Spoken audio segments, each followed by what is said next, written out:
અમરેલીના પાઠક પરિવારનો કાશ્મીરમાં બચાવ થયો છે। કિરીટભાઈ પત્ની પુત્રી સાથે કાશ્મીર ગયા હતા અને આતંકી હુમલા સમયે તેઓ પહેલગામમાં હાજર જ હતા। દીકરીની વાત પિતાએ માની અને પહેલગામ જવાનું ટાળ્યું। આતંકી હુમલાની જાણ ડ્રાઈવરે પરિવારને કરી હતી। 5 વર્ષની દીકરીને મુસ્લિમ કાર ડ્રાઈવર પગે લાગ્યો।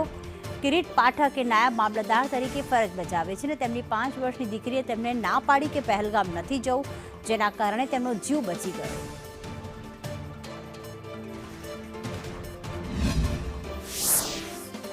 જે ટૂર હતી એમાં 17 થી 24 તારીખ સુધીનું પેકેજ હતું।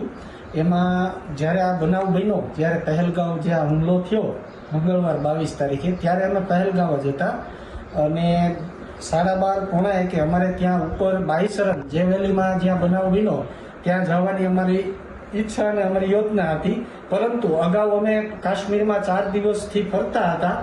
ઘોડા, દૂધમઠ, સોરમઠ, દૂધપથરી વગેરેમાં ત્યાં ખચ્ચર ઉપર ગયેલા। એટલે આ મારી બેબી જે છે મેસવા, એણે એવી ના પાડી કે પપ્પા ત્યાં ઉપર મારી વેલીમાં ઘોડાથી જવું નથી। ઘોડામાં બેસીને 3-4 દિવસથી હું કંટાળી ગઈ છું, બરાબર। એણે ના પાડી એટલે અમે લોકો જમવા જતા રહ્યા અને જમીને આવી અને થોડી વાર પછી અમે જ્યારે બહાર નીકળ્યા અડધી પોણી કલાક પછી, ત્યાં અમને ખબર પડી કે ઉપર કંઈક ડિસ્ટર્બન્સ, કોઈક ફાયરિંગની ઘટના બનેલી છે।